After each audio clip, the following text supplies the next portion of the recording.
Rock and metal invasion. Rock and metal invasion. Rock and metal invasion. Rock and metal invasion. Hi, welcome to Rock and Metal Invasion. My name is Steve. Coming up on the show today, I'm doing new Bon Jovi and reimagined albums. I'm going to talk about the new Bon Jovi song and new Bon Jovi album that is coming out next month, and also talk a little bit about reimagined albums and what they are. So, at the end of last week, Bon Jovi released a brand new song called Red, White, and Jersey. Now, as you know, if you watch this channel, I'm not the biggest Bon Jovi fan these days, but back in the 80s and even early 90s was a big Bon Jovi fan and enjoyed the albums that they were putting out during that time. Since the 2000s, it's got not quite so great. Yes, there's been a couple of albums I quite liked, Have a Nice Day, and I really like Bounce. Apart from those two, it's been pretty much nothing that's really been of much interest to me, and that's okay. They've changed their musical style. They've changed, um, I guess, the audience that their target audience really. They're more a pop rock band, but I still am interested and curious and check them out when they do release new music and new albums come out. So they had this new song that came out at the end of last week. I had a listen for the first few seconds. Actually, I thought, okay, maybe this might be something. But again, as usual, the guitars never really kick in. And John Bon Jovi and his vocals, for me, they seem to have like a bit of a twang to it now. It sounds different to how it used to sound. And yeah, I'm just not into it. So again, that's just me and that's just my opinion. But I did also notice that this new song is going to be going to be one of the songs on the reimagined edition of the album they released last year called Forever. So they're calling it Forever, the Legendary Edition. And you get all the songs that were on the Forever album, but reimagined plus one new song. And I kind of think, I mean, I understand why bands are perhaps doing this, but I do think it's a little bit annoying because, number one, if you want this new song, you've got to buy an album you've already purchased. Yes, you're getting some reimagined songs, but still essentially the same songs. So there's that. It only came out last year, so it's not a long time to have passed to reimagine an album. Now, reimagining is something that it's happened before. Bands have done it before. This is not but Bon Jovi is not the first band to do it. I'm not sure about this term reimagining. I think that's fairly new, but I guess it all depends on what you call reimagining. And I think there's different ways that bands are reimagining their songs. And some of the ways that bands are doing it isn't anything new. So, for example, I remember back in the 80s, sometimes you'd hear acoustic versions of songs. And I didn't mind that, especially if it was a B-side or on the, you know, uh, deluxe edition of an album or something like that. It's just a bonus track. That's kind of cool. Or sometimes as well, bands would remix their songs. That can be interesting. You've also had bands who will, especially the bigger bands, they might get an orchestra in. So redo their songs, but with an orchestra, so it sounds different. But obviously, well, I shouldn't say obviously, but for me, the original's always the best. It's interesting to hear these different versions, but the original is always the best. And of course, with Bon Jovi and their album that they are reimagining called Forever, it's coming out, I think, next month. It's not something I'm interested in because I'm not even interested in the original versions. I gave that album a really good try last year, gave it a good listen, but nothing really stood out for me. And for those reasons, same reasons really that I don't like the new song.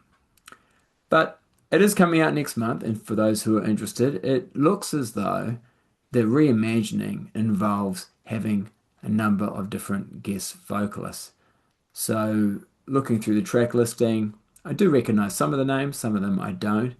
You've got Avril Lavigne, you've got Joe Elliott from Def Leppard, you've got Billy Falcon, who is actually an artist that John Bon Jovi worked with. I think it was like might have been around 1990. He put out a solo album, and John Bon Jovi produced that. And of course, he's done songwriting with Billy Falcon as well. There's Jelly Roll, I know that artist, and yeah, there's others of course as well, but yeah, some I don't really know, and I don't know if this album has reimagined music as well. So have they re-recorded the music? I don't know. I don't know, but it is coming out next month, and I guess you can kind of understand a band like Bon Jovi who can't really tour at the moment. I'm not sure if they're touring. I don't think they are, but maybe they're doing a few tours, a few very select dates because of John's vocal issues. So I guess one way of keeping the band active, or at least in the spotlight, so to speak, is by reimagining your album. And that means when you do that, you don't have to um, do any more songwriting. The songs have already been written, and you might not even necessarily have to re-record anything. You just need to either add some additional music or get some guests in, which looks like what they've done, to do some vocals for you. So anyway, like I say, I understand it. I'm not a big fan. I think for me, like I said, the original song's always been the best, and when you change a song, it's interesting to hear, but usually I always prefer the original. And if you could make the song better, then surely you would have recorded it that way the first time. I do have a few albums which I wouldn't necessarily say are reimagined, but this is kind of the examples of how some artists have changed their songs and for different reasons, and they weren't called reimagined albums, and in fact they weren't even albums. They were more a collection of songs that the artist has used as sort of kind of like a greatest hits, but instead of giving you the original versions of the songs, they have rearranged the songs or changed the songs in some way. So here's an example. This is Scorpions. Sorry about the glare there. I'm going to do this. Yeah, there we go. Scorpions Acoustica. And basically, it's a lot of their well-known songs done acoustically. Again, I'm not a big fan because I don't mind one or two acoustic songs, but a whole album of acoustic songs, bit much for me. But interesting still to hear because they got some great songs, of course. But it's interesting to hear. Now, sometimes bands have to actually re-record their songs, not because they want to, but because they have to. If they want to, have their music reissued, they have to re-record it again because they don't have the rights to the music.